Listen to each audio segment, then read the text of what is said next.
Jai Shri Mataji. Good morning, everyone. Let's bow down to Shri Mataji, raise our Mother Kundalini, and put Bandhan.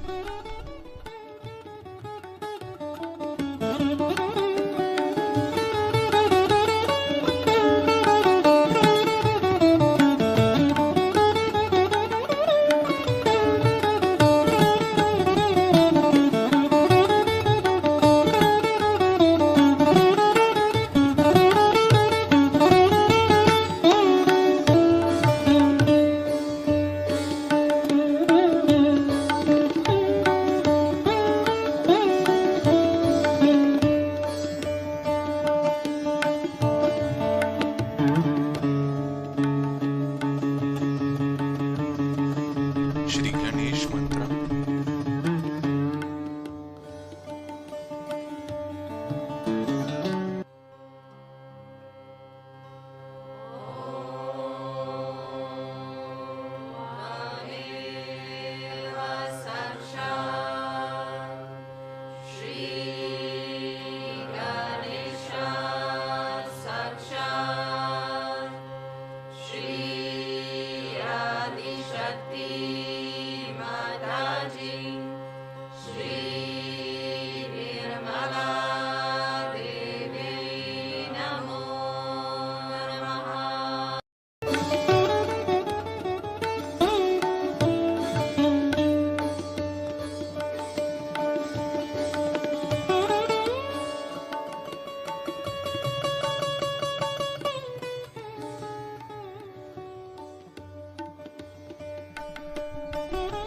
Now let us listen to Shri Mataji's speech.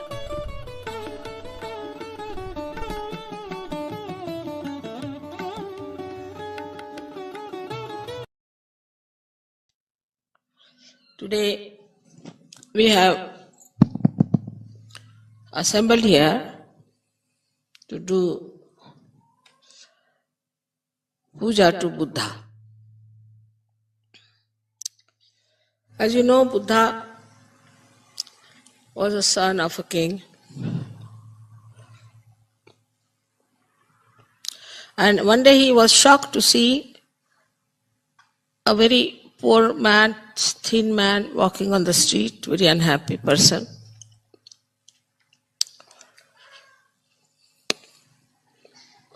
And he felt very sad about it.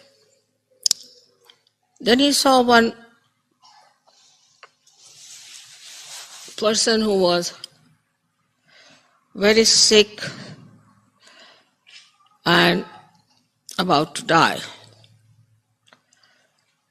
Then he saw a man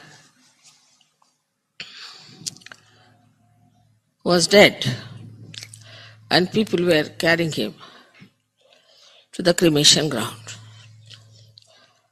This all upset him very much.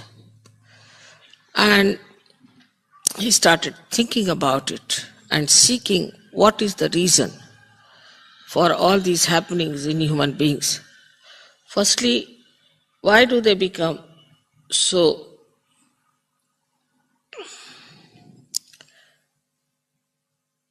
miserable or sick, or why do they die so miserably?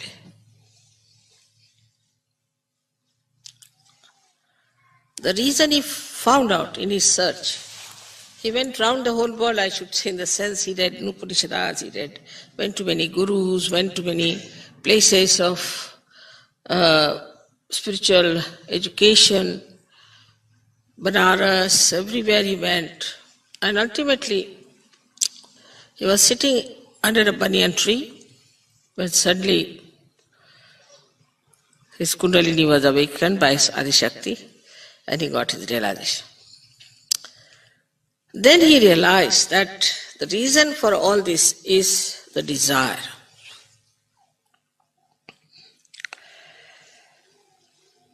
In Sahaja Yoga, we have now understood that all other desires are not pure desires.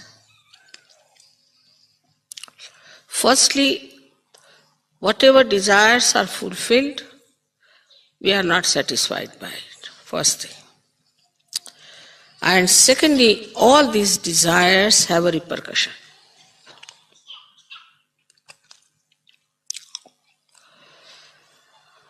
So what is the pure desire? That you all know is the Kundalini. Kundalini is the power of pure desire which fulfills your pure desire to be the spirit, to be Buddha, to be enlightened. Buddha means a person who is enlightened. So Gautama became Buddha, as you people now have become Sahaja-yogis. But because he went through all these various penances, whatever he learned became part and parcel of him. But in Sahaja Yoga, it is all Sahaj. So we always conclude everything that this is after all Sahaj. And when we try to work out anything, we always say, oh, it will work out spontaneously, it's all right, Mother will do for us. This is a common feeling with Sahaja. So whether to put you all through that long process or to give you realization was a question before me. Because in these days of confusion, there cannot be much time to put you through all which Buddha had gone, and he was one individual. I had to put all of you. That would have been very difficult. I don't know how many would have sustained it. Most of them would have dropped out halfway, or maybe quarter of the way. So, it was done in a Sahaj manner. You did not have to sit in a banyan tree. Ultimately, you got your realization. Your Kundalini was awakened. And you got your enlightenment. But that enlightenment which settled in Buddha is not settled in us because our chakras were not cleansed as he had cleansed his chakras. We had the same body, the same mind, and the same attitude when we got realization. As we were looking at the house of God, still we are looking at the house of God, but you have entered inside the house and you have to look out from the windows. This you forget. And though we are sitting now on a hilltop, out of all the congestion and all the traffic, still you see a car, you get frightened. You don't know you are sitting on top of a hill where your mother has put you nicely. And that is how you try to behave. When I get reports about Sahaja-yogis, I'm quite amazed that they do not know that they are realized souls now. That's why Buddha talked of desirelessness. It's not possible before realization. Even after realization, I find it's difficult. Some sort of a subtle desire exists, and where you have to work it out, you do not work it out saying that our ego will be catching. So wherever it suits us, we work that way. Wherever it suits, we work this way.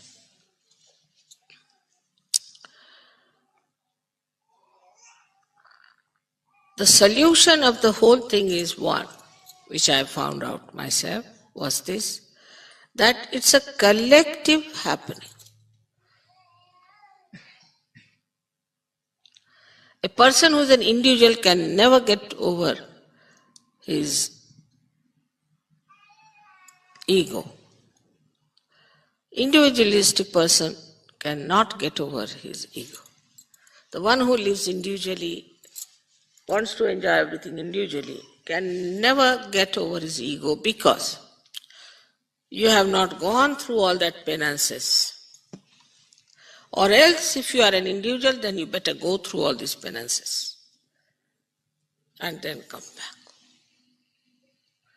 So the solution is to wash all our chakras, cleanse our life in the collective. And this is what was the solution of the problem of ego. Formerly, everything worked out individually. Like they had to go to Himalayas, take some guru, then the guru would throw him out, then he'll go to another guru, then work there, then he'll throw it out. Then next life he'll be born again he'll be thrown out. Ultimately, if one guru accepts, all right, well, he's beaten up, he's tortured, he's treated everywhere, hanged upside down. And then, ultimately, if any guru gets nearer to any one individual, he would give him realization. This was the situation. But in Sahaja Yoga, the door is open, anybody can come in. Anybody.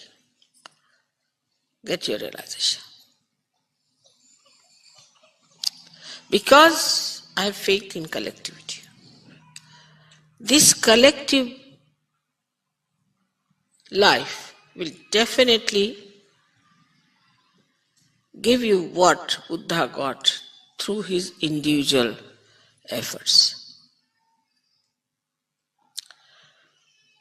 But there also we fail, that we do not know how to be collective. Individualism is all the time around us. In every way, we think of individuals. Wherever collectivity has worked, Sahaja Yoga has prospered. And wherever it has not worked, there has been a problem. So it is very important that we should look at ourselves and see for ourselves and see how much collective we are. Do you enjoy collectivity or not? Are you aiming at collectivity or not? As soon as I thought of this Kabela place you have seen, and I thought that I'll make a little ashram there near the river for you. Immediately people said, Mother, is it all right if we buy our own houses here? Immediately. Then what is the purpose?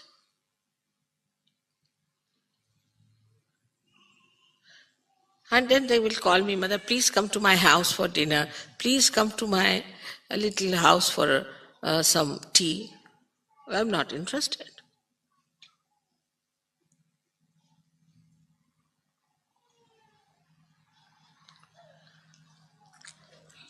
So in Sahaja Yoga, unless and until you really become collective in every sense, you cannot ascend and you cannot wash yourself, you cannot cleanse yourself. This point he did not say, but in a way he did say, because he has said, Buddham Sharanam Gacchami. First, I surrender myself to my self-realization. Then he said, Dhammam Sharanam Gacchami, means the dharma in me, I myself surrender to that dharma. That is spirituality. And thirdly, he said,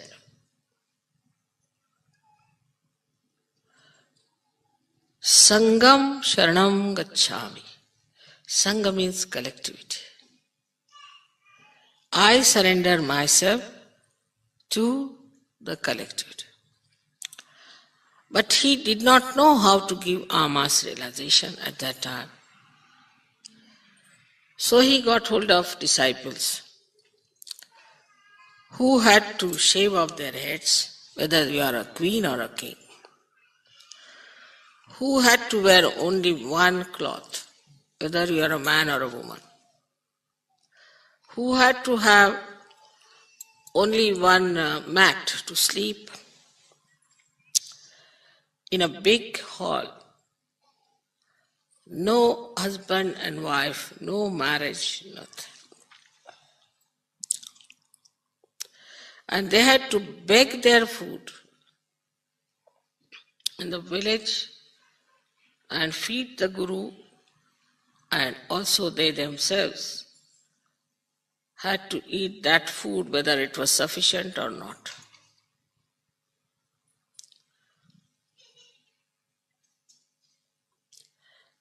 That is not in Sahaja.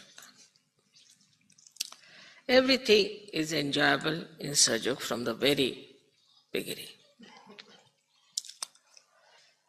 And you are supposed to be absolutely joyous people in Sahaja. That is there. But the joy of the collectivity, if you do not know how to enjoy, then you cannot ascend. Because there's not a way out. What is the other penance? For some people, even collectivity is a penance till they start enjoying it. And they are very troublesome. This is not good, very critical. Some of them stay in the ashram and criticize everything all the time. This is not good, I don't like this, I don't like that.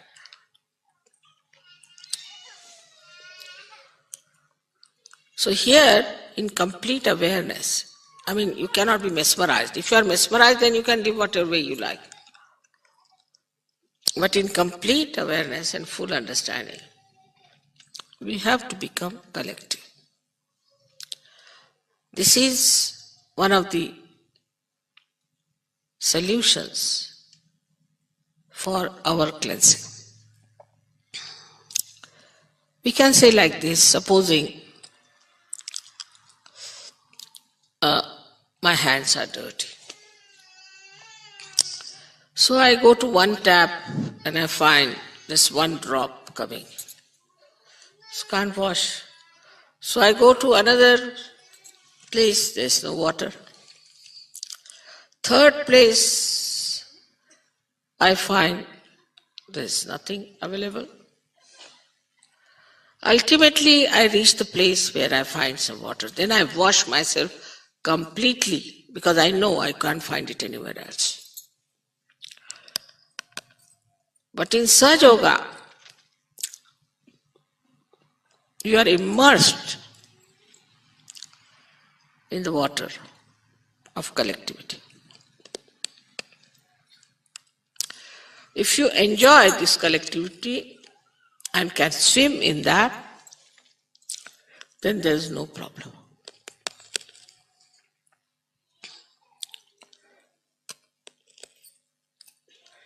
Buddha, as you know, is working on our right side, on our Agya.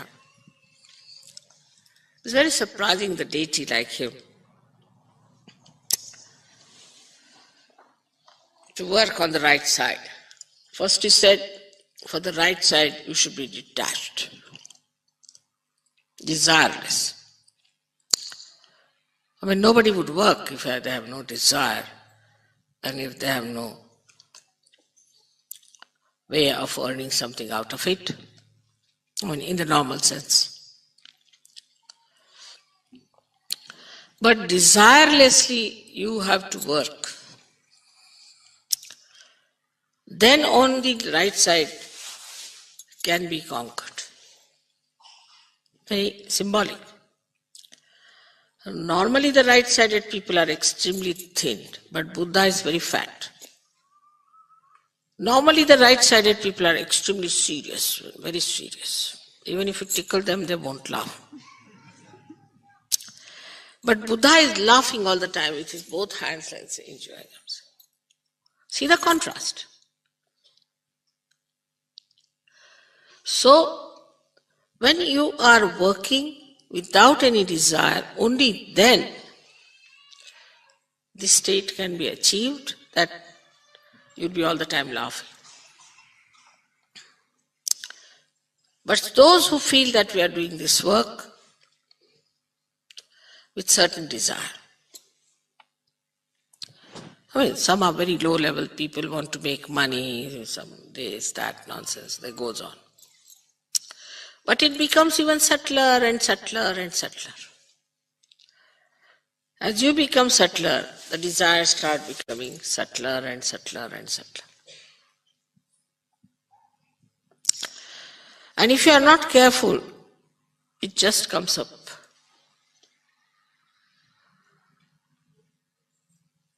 So he is the one who is on the right side placed going to the left side. He is the one who has said that you have to be desireless on the right side. What a contrast. Especially in the West, I have seen people do little bit of... What have they done? I lifted that spoon. With the spoon they sit down. And they are surprised to see me that I am not tired. But I don't do anything. I have no desires. Actually, I never do anything. I am just nishkriya. I am just doing nothing.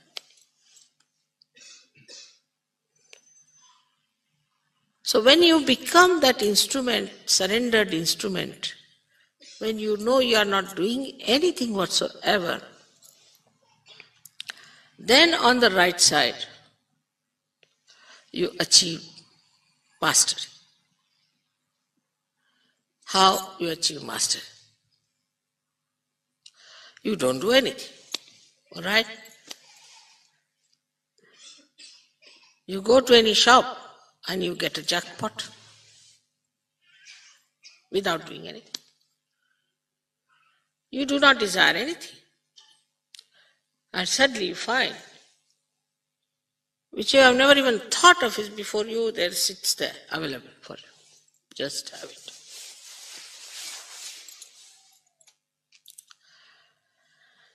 So, with a desire to achieve something when you work out, it also has a reaction. Every action has a reaction. But action without desire cannot have reaction because there is no desire already. Supposing I get lost somewhere on the way. So I never feel upset about it because maybe I have to be there.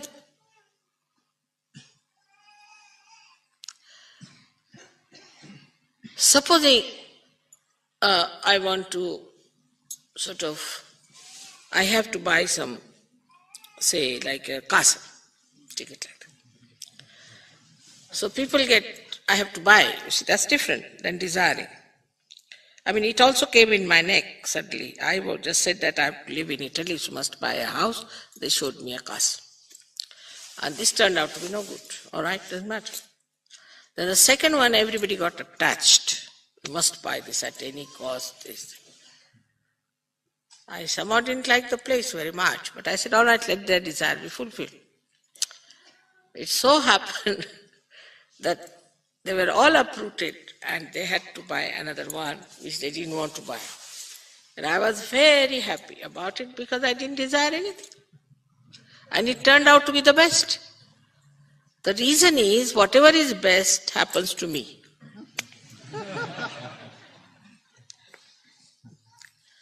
So whatever happens to me, I know is the best. Is all for my good.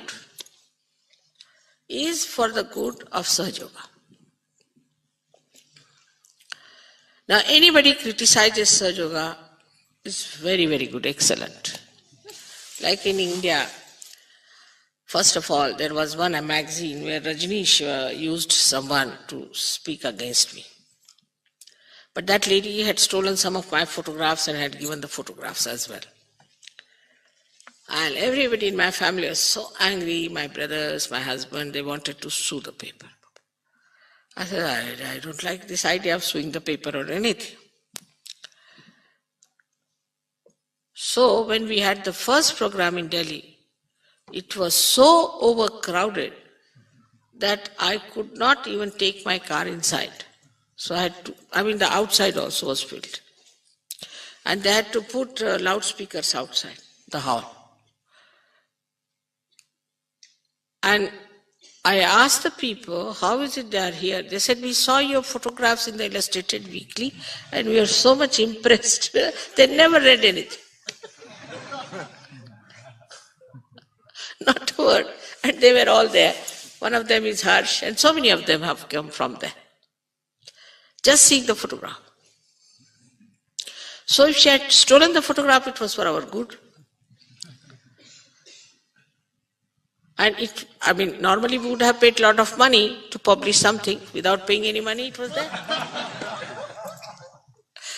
And then these people, you see, my family people, they saw that this magazine was closed for 6 months and they had to go into a terrible loss. I didn't desire that either.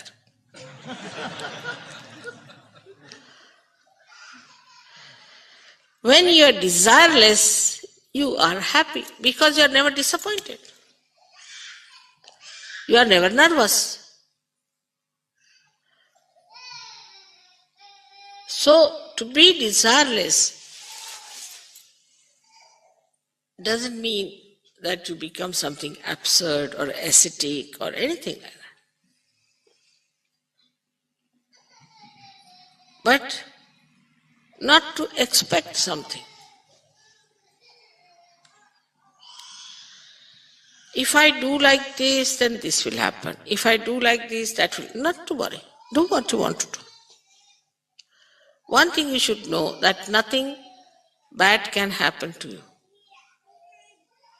And something bad is happening, that's something wrong.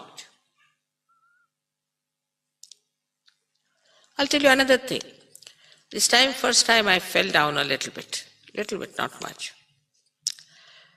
So they said you can't go out of the house at all, you cannot move out because it's raining and you will develop arthritis. I can never develop anything like that, but doesn't matter. So I was made to stay in the house and I wrote this book in that. It was nice, I fell down. Otherwise they would have said, come here, come, all my family was there for a holiday. Thank God. I got these 4 or 5 days, I wrote this book. So make the best of all disappointments. If there is a disappointment, just smile at it. I know it is for your good to discover something new, to find out something better. But the conditioning is so strong. That's why I say be in the collective.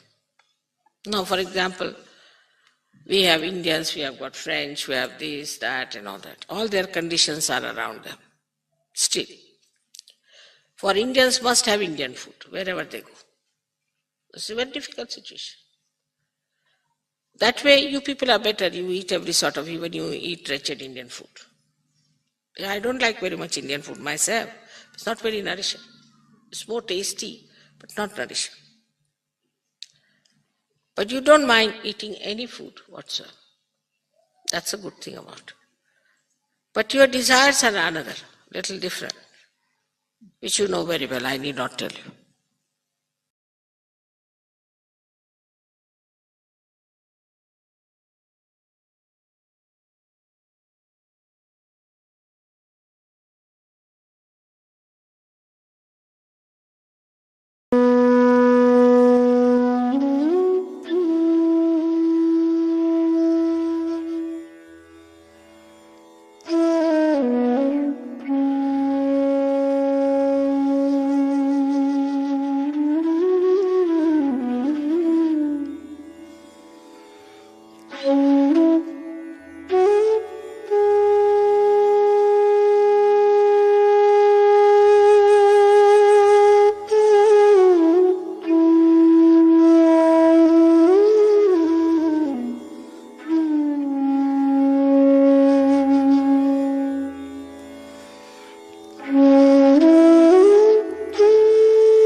त्वमेव साक्षात् श्रीकल्की साक्षात् श्री आदिशक्ति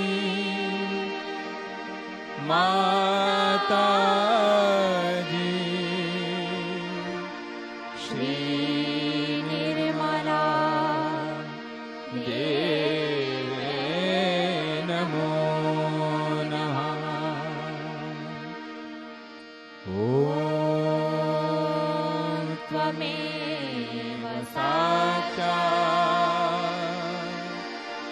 श्रीकल्की साक्षात् श्री सहस्रार स्वामिनी मोक्ष प्रदायिनी माता जी श्री निर्मला देवे नमो नमः। श्री निर्मला देवे नमो नमः। श्री निर्मला देवे नमो नमः।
Thank you, Shimataji, for giving us this opportunity for daily collective meditation. Thank you very much. Jai Shimataji. Let's bow down to Shimataji, raise our Mother Kundalini and put Bandhan.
with our daily morning meditation tomorrow.